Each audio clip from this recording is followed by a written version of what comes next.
Ladies and gents, it's finally here. The Fallout TV show, and I'm so glad we can finally discuss it because it's been bloody awful trying to keep some of the stuff from you. I've just wanted to to share everything, but obviously I couldn't. Now in this video, we're going to be breaking down episode 1, giving it a little review, I guess, so spoilers ahead, I will pre-warn you. And yeah, with that being said, we might as well crack on with it, aren't we? Right then, so episode 1 opens up in pre-war America. Guys, I love that. In the games, we do get to see some snippets of what life was like before the bombs fell, but we don't get to see much of it, so that was a really nice touch. Now, this birthday party scene also introduces us to Walton Goggins and his character, Cooper Howard. I'm not really sure I should actually have to tell you this, but that's the dude doing all the rodeo tricks on the arse over there. Yeah, simply lovely. We don't actually learn too much about him from this episode, but we can tell he's some form of movie star or famous person. You know, we hear it in the dialogue between these two dads here, and people want to have pictures with him. Now, in regards to the pictures, actually, this was a really clever touch, right? It looks like everybody's dead happy, there's not a care in the world. However, this dialogue here, right, when they are having the pictures taken, it kind of hints that there's, you know, something going on in the background. When the dads ask Cooper to do his pose, which is putting a thumb up, he says that he doesn't want to do given the current state of things. And he does explain to his daughter, after the pictures, why he was so reluctant to do it. Now, it's quite simple. When he was in the Marines, he was taught that if he held his thumb up to a nuclear blast and the cloud was smaller than it, then run away. You know, you've got a good chance of surviving. If the cloud was bigger than your thumb, then yeah, there's no bloody point. You might as well just get vaporized. Now, for us playing the games, right, we're actually familiar with this. Have you ever seen the Vault Boy pose? Thumb up, one eye shut? Yeah, there you go. But either way, even without that, we know that shit's gonna hit the fan. We know that there's a war on with China at this point. However, for people who have just started watching the show, this is a nice little hint to indicate that everybody who's enjoying that birthday party is soon going to be having a very, very bad day. And by God, guys, a couple of minutes later, shit does indeed hit the fan. Very, very hard. Yeah, warheads from China have entered the chat. These bad boys announce themselves with a flashing white light. Now, everybody in the party is blissfully unaware of this. They're all sat down watching Grognat the Barbarian. Nice touch there, by the way, Amazon. It's actually only Janie, Cooper's daughter, that sees what's happening. And you know what? At this point, we don't actually know it's a nuke. We have a good idea, but Janie seems to have clocked on because she holds her thumb up and does the should I run away or just accept my impending doom test. Janie, I think it's close enough to realise that you're pretty much screwed. Props for being positive, though. I did actually have a bit of a problem with this scene, and it's only a little one, nothing major, but I've always been under the impression that if you looked at a nuclear explosion, like Janie does here, I mean, she doesn't catch it full on, but she does stare at it, I think that'd damage your eyes. Like, seriously, I think that would burn your retinas. That is brighter than the second coming of Jesus. No, it is brighter than a Mercedes LED headlight, and that's bloody saying something. Aye, that little detail really didn't sit well with me, but I do have ADHD and OCD, so that's probably why it's screwing with my brain more than it should do with the normal person. But we'll just gloss over it and say that it was very well done, because you know what, for the most part, it was. It looked bloody awesome. Seriously, that initial nuke going off was one of my favourite bits of the show. Just how the shockwave comes across the ground as well and just obliterates anything. You're sitting there waiting, knowing that it is gonna hit. In fact, when I was in the premiere, you could feel everybody tensing up, just waiting for this wall of death to hit them. Yeah, overall, this whole nuke scene, really, really good. Like I say, I do have a problem with the light and it absolutely destroying your vision. And to be fair, I think the shockwave would have probably been a little bit more destructive at that range, but again, I've never launched a nuclear missile, so who knows, right? This could be perfectly accurate. Anyhow, moving forward. After the shockwave hits the house and everybody realises that it's probably got to be the last day on Earth, pandemonium sets in. Everyone goes crazy. It's literally every man for himself, and it kind of shows what human beings can be like. It is sobering, to be honest with you. I mean, for example, take this guy here. He literally cleans his mate out for trying to get into his bunker. It's pretty mad, isn't it, really? Makes you think how you'd react in a situation like this. So while all this is going on at the house, Janie and Cooper have got onto his horse and they're attempting to get away from the bomb. The problem is, though, as they're riding away into the sunset. A couple more nukes rain down nearby. I mean, I'm telling you, somebody really, really wanted to ruin this kid's birthday, didn't they? Not a good day to have a party. With those final bombs dropping though, that pretty much wraps up the first scene. It's kind of like a prologue really to give you an idea of what's going on. I think this was one of the best parts in the whole of the episode. And I think it was actually really cleverly done. It makes you think, doesn't it? And the fact they've used a kids' party, you know, it kind of shows that nobody is safe in that situation. I don't know if it's just me, but it does make you think, because that is a real possibility that could happen in the real world, couldn't it? Aye, quite sobering, really. Next up, we're transported into the future. Nearly 220 years in the future, to be precise, and we meet our next main character, Lucy, who is one of the residents of Vault 33. Now, the next couple of minutes go by of Lucy just explaining who she is, what she does, going on about cousin fucking, which is always a great subject, I guess. Yep, I mean, whatever floats your boat, I guess. And the main premise of this is to show who Lucy is and kind of set up the next stage of the story. In short, she wants to meet other Vault dwellers from different vaults and start a family with them. Obviously, the gene pool in one vault would start getting a little bit muddled after 219 years. Cousin fucking. This is the part of the show where I think some people would get really pissed off, and I don't understand why.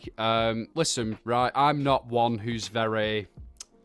I can't stand political bullshit being put into stuff, right? But I don't have a problem with a female lead character, especially one that can handle herself like Lucy can. Personally, I'm really happy that she's portrayed as an actual capable person rather than some damsel in distress that constantly needs help and is running around like a moron 24/7. Now, that's not to say she isn't naive at all. You'll see more of that when she leaves the vault. However, as you're gonna actually witness in a few minutes' time, this girl can really handle herself, trust me. So after a few minutes of dialogue with what I assume to be the Vault Elders and Lucy, you know, giving us a little bit of a backstory about herself, she's officially given the green light to marry a Vault dweller from Vault number 32. In the next scene, we see her signing a wedding dress that loads of other women in the Vault have actually used to get married. It's evident by all the names that are signed on it. And after she gets dressed, she makes her way on over to this room in the Vault here. Now, I'm assuming this is the food production room. That corn is actually real. The backdrop is a load of crap. It's just a projector to make it, you know, look like real life. Sorry, real life is probably the wrong phrase. A normal life where the world hasn't been blown to shit with nuclear bombs. When we're in here, we find out that the Vault Overseer is actually Lucy's dad, and they have a conversation about how a dad met a mum. We also find out that her mum's dead as well, which is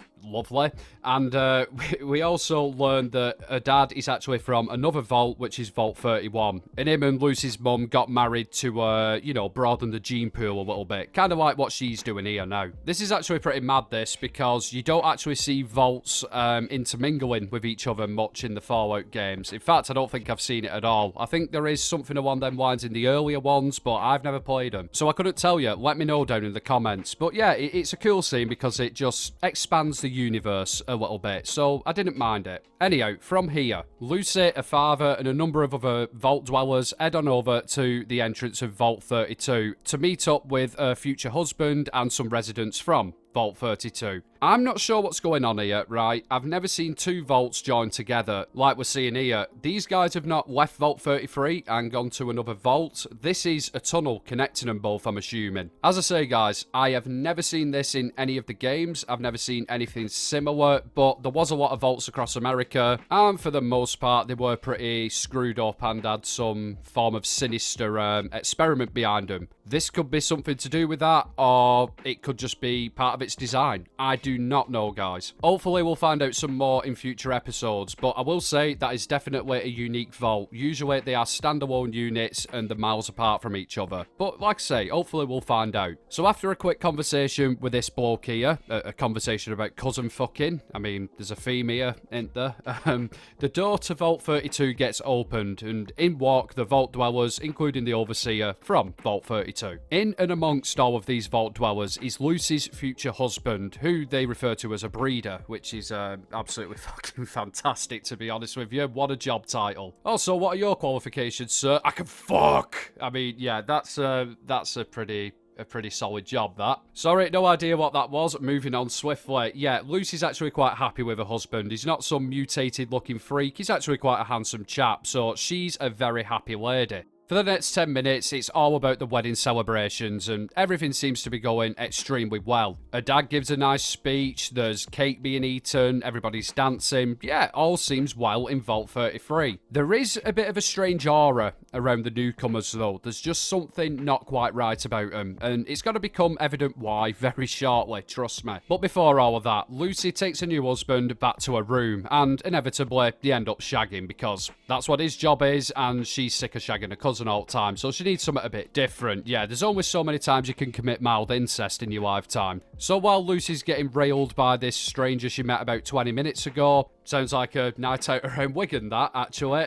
Norm, a younger brother, is wandering around Vault 33 and notices that everything's going Pete Tong. There's a load of dead crops, somebody's gone around making a mess, and we're not just talking about Monty, Lucy's new husband, wiping his cock all over her curtains. No, the vault has literally been turned upside down. And there's a dead body in one of the rooms as well, which is kind of a giveaway that something isn't right. It's not a standard wedding, that, is it? Well, saying that, I guess Game of Thrones has already been there and done that, but I digress. After a quick mooch around the vault, we go back to Lucy's room, and we can see that Monty has stood up. He's examining running water. I wonder why that could possibly be. We can also see that the dude's got a fair few scars as well, and this, coupled with the explosions that Lucy can hear throughout the vault, kind of leads her to suspect that Monty and his mates may not be who they claim to be. Sure enough, mon petit fleurs, when Lucy puts on a Pip-Boy and points it at Monty, the Geiger counter goes absolutely insane, which shows that he is from the surface. He's irradiated. If he were a vault dweller, he'd never be in contact with that shit. 10 points to whoever can guess what these guys from Vault 32 actually are. Yep, that's right, you at the back. They are good old raiders. How these guys managed to get into Vault 32 and what happened to Vault 32's original residents, I don't know yet. I've only seen this in the second episode. Maybe it'll get answered in future episodes. I couldn't tell you. What I can tell you, though, is Lucy and Monty, her new husband, do have a little scrap. And Lucy actually holds up really well. She gets stabbed, but somehow still manages to take out this massive dude. Like, she literally slashes his face in half with a broken glass. That may be a little bit plot armor-ish. I'll give you that one. Fair enough. Definitely some Sabine Wren shit going on there. But yes, the long and short of it is Lucy wins the fight. She then heals herself up with a stim pack, walks out into the vault and sees the absolute carnage which is occurring outside. And let me tell you, this is actually a pretty fun fight scene. Don't get me wrong, right? It is pretty gory, it is pretty gruesome, so it kind of appeals to a more mature audience. However, there is some funny bits in it. Fallout for me has always been a good mix between a rather serious subject and a little bit of banter as well. And trust me when I tell you, right, this whole fight scene nails that perfectly. I really did enjoy it. Very well done indeed. So to cut a long story short, the fight goes on for quite a while. We see Lucy's dad finish off his son-in-law of 2 hours by drowning him. That was an absolute boss way of killing him. He did not mess around one bit. Boom, edge straight into the barrel. Nice work, man, nice work. We see chems being used, which I thought was really awesome. They're actually a big part of the Fallout series, so to see him in action, yeah, that was a nice touch by Amazon. Fair play. Overall, this entire fight scene was bloody awesome. Like I said, good mix of humour and actual gore, and it was very well put together. Now, the Vault Dwellers, believe it or not, actually did very well. They put up a decent fight. However, after the fighting actually subsides, we see that Moldava, that's the Vault 22 leader, inverted commas, has actually got the upper hand and has a number of the 32 dwellers held prisoner. There is an interesting conversation here between Moldava and Overseer Hank. It kind of alludes to the fact that they do know each other and have had run-ins before, and there's a bit more of a backstory to Overseer Hank than we actually know. But again, I'm sure this will be answered in, you know, further episodes. This is a scene that I don't understand, right? There's a big bomb behind the Vault Dwellers, yeah? And Moldava gives Overseer Hank the choice to either save the Vault Dwellers or save Lucy. Naturally, he saves Lucy. You know, he just locks her in a room and hopes for the best. What I don't get, though, is when they tranquilize or incapacitate Hank and take him as prisoner, Moldava doesn't kill the other Vault Dwellers. She actually tells them to run, and the bomb's on a timer. They've got plenty of time to get away, and they do actually survive it. So, yeah, it's just a bit of a weird one for me, that. Now, you could argue that the bomb was to destroy the vault door, and therefore it'd no longer be sealed and put the survivors at risk, but that isn't the main entrance to the vault, so I don't actually know, guys. I'm a bit confused about that. Why give him the choice and then not kill him? Yeah, I'm looking too deeply into it. But yeah, for now, we're going to leave Lucy and the Vault Dwellers behind, and we're going to take a look at the next main character, Maximus. I will say, right, in the first 2 episodes, this guy was my least favourite. I don't know why. He just didn't do it for me as much as the others. But I will say he does seem like quite a complicated character, and I think we're going to learn more about him. But let's actually take a look, shall we? When we first see Maximus, he is a recruit in the Brotherhood of Steel. Now, for those of you who don't know who the BOS are, then here's a really quick rundown for you. They're basically techno-Nazis. They go around the wasteland harbouring pre-war technology. They say that they're the good guys, but they can be a little bit, I don't know the word for them. They can be a bit nasty. Regardless of that, though, they are extremely powerful. They have a lot of technology, and they're well-trained too. They was actually formed by pre-war soldiers shortly after the bombs fell. So they are not to be messed about with. However, mon petit fleurs, the amount of Brotherhood soldiers here is quite, I'd say over-exaggerated, and that's purely and simply because of the area that they're in. California. We're going off on a bit of a tangent here, but California was basically owned by the NCR, the New California Republic, and it was the closest thing to pre-war America that the wasteland could offer. They had their own currency, they had their own army, cities, everything in between. The NCR and Brotherhood also didn't get along with each other. They had actually fought a war, so for the Brotherhood to be this open, and of course moving so freely in NCR territory, no, I don't think that would happen. This does go against law a little bit, unless there's something that we've not heard of. Something could have happened. I don't know. We may find out in later episodes, but I highly doubt it. I don't think the NCR's going to be mentioned. I hope I'm wrong. I really do. Anyhow, back to Maximus. Yeah, this guy actually appears to be quite a weakling and seems to get bullied by his fellow recruits and initiates. As we can see in this scene here, yeah, he's properly getting his head kicked in, isn't he? He does seem to have one friend, though, and it's fellow initiate Dane here, and these two seem to get on throughout most of the episode. There is a little bit of controversy a bit further in, but we'll get to that, don't worry. But yeah, most of the first scenes we get with Maximus in him is either him being portrayed as, like I say, quite a weak character, maybe not as bright academically as some of the others, as we can see in this scene here. Well, no, actually, that's a bit unfair. I won't say not as bright academically, just someone who doesn't give a shit as much as the other recruits. He doesn't seem to take his squire studies as seriously. And he does get reprimanded for it as well here. Bang, right it knows, have that. This next scene is one of the best in the episode, in my opinion. One of the Brotherhood airships comes across. I don't think it's the Pridwin. I know a lot of you will be saying, oh, it is. No, I don't think it is. The Brotherhood had a lot of these. That doesn't really matter, right? It's a badass scene, especially when you get all the knights walking over in the power armor. I have had things to say about the power armor. I don't think it's the best of looking. Honestly, I'm not a fan of it, but it looks cool here. I will give him that. Somebody's cyborg version of, Reservoir Dogs, innit? Jesus Christ. But yeah, shortly after this scene, we see Maximus on latrine duty, and his friend Dane comes over to show him the power armor, which has been stored in this little hangar here. Now, Maximus is a little bit dubious about this. He knows he shouldn't really be poking around it, and his worst fears are confirmed when some of the elders walk in and appear to, want to reprimand him for it. However, they're actually not there for him. They're there for his companion Dame, because they have got a promotion to become a squire in the Brotherhood. Yep, simply lovely promotion. Shortly after this, we see Maximus deep in thought inside the barracks. We also see a man wanking himself off. Okay, random addition, but that's what I mean about the weird humour that Fallout throws in. I don't know. I don't know if that were needed, but yeah.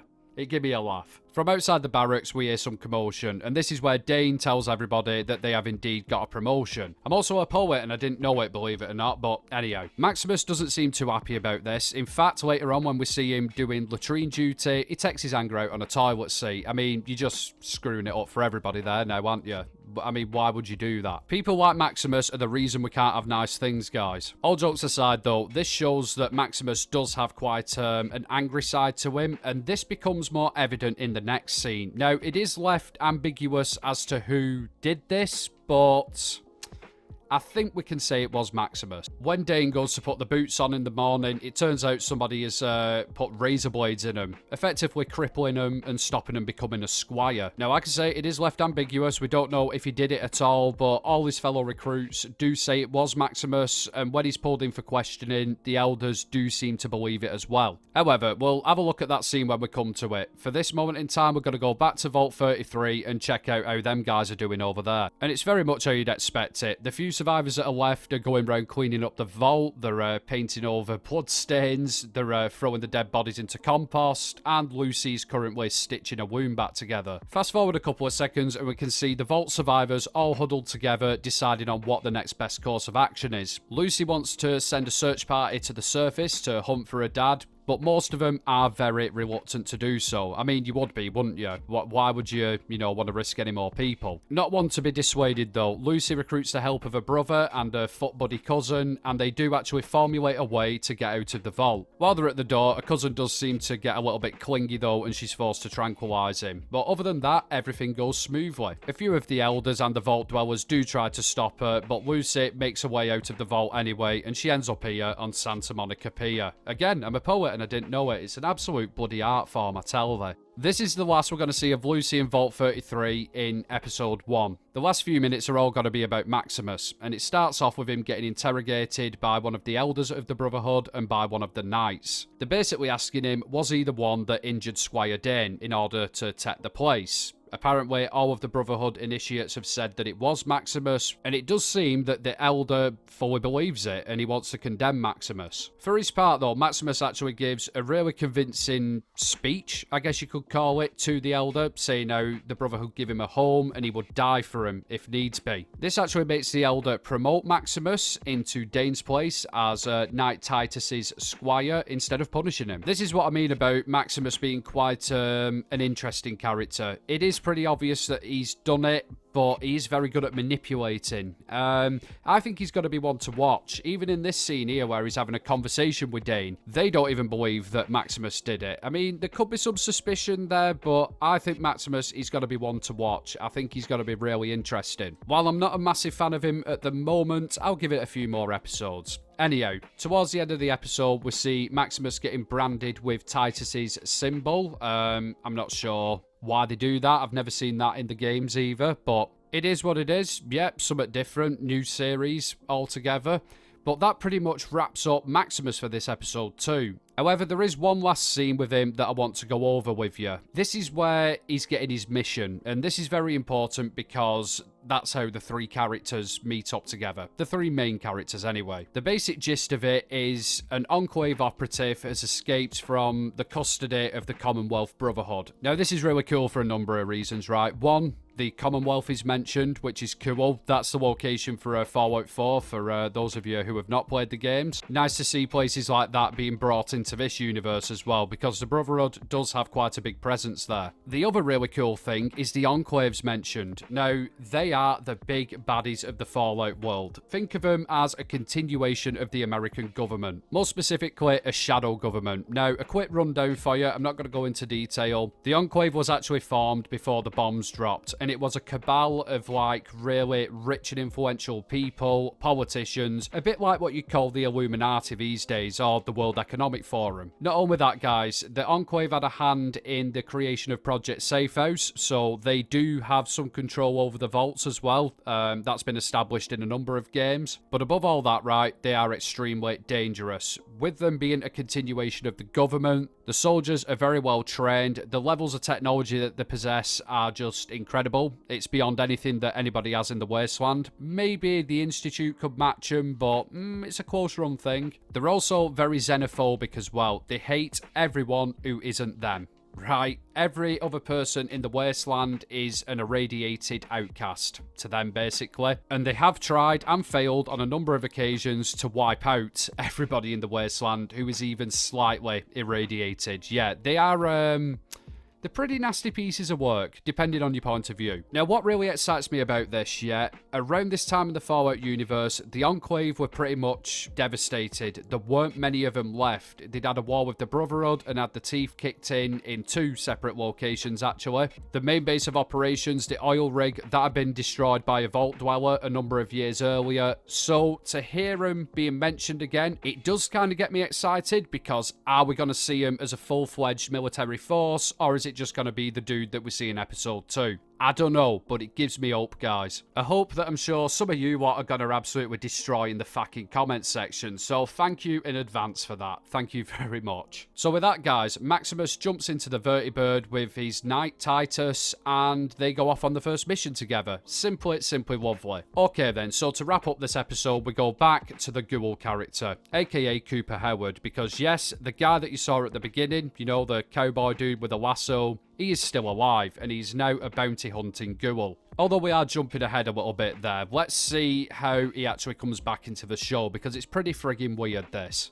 The scene starts with a fortress, or something along them lines. We see a guard standing outside defending it, who is instantly dispatched by a junk jet. Amazon, thank you for putting that weapon in this series. It wasn't in the last game, and I'm so happy to see it again, because it's cool as shit. Anyhow, it turns out that this trio here are responsible for taking out the guard, and as we're walking through this fortress-like building, we find out what they're here for. And it seems to be that they're after a corpse which a guy called Dom digs up every year and cuts a little piece off before reburying it. Sounds a little bit weird, doesn't it? But we'll just go with it. As the scene progresses, we find ourselves in a graveyard, and we see this grave here marked by a simple cross with a bag of what I assume to be Radex attached to it. Like I say, I know to people watching this, it may seem really bloody strange. Why they're digging up a grave and talking about it like it's a person that could help them. Well, in this grave is a ghoul. Now, I'm not going to go into what a ghoul is, but it's a human that's seen too much radiation and is now pretty much immortal. If some of you were wondering why Cooper Howard was still alive,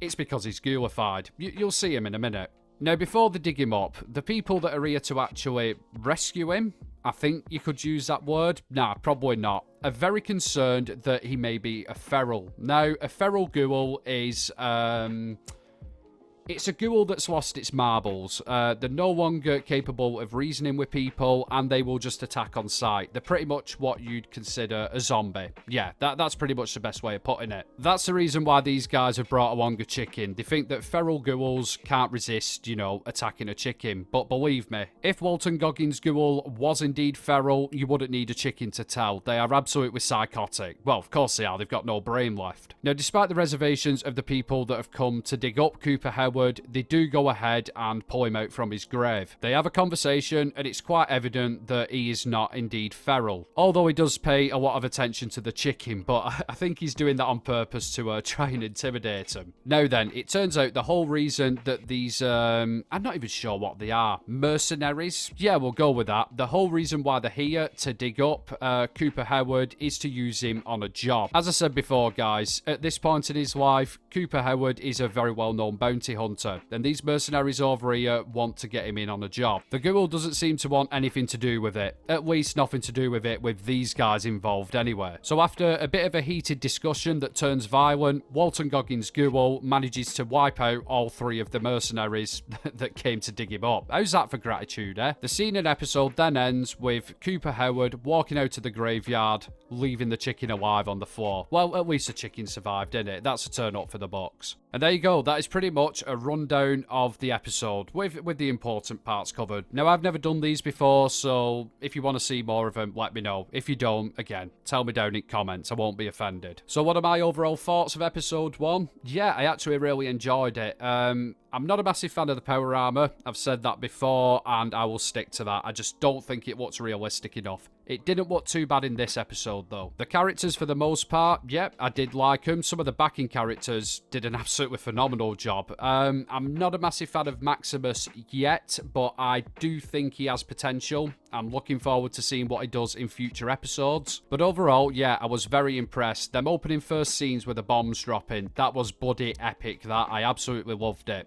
I am very intrigued to find out why the ghoul was buried and why he had Radex going to him. Radex is to heal radiation, and the fact that he's got smooth skin, was that Dom Pedro guy trying to heal him? You know, cutting little bits off him, giving him some Radex?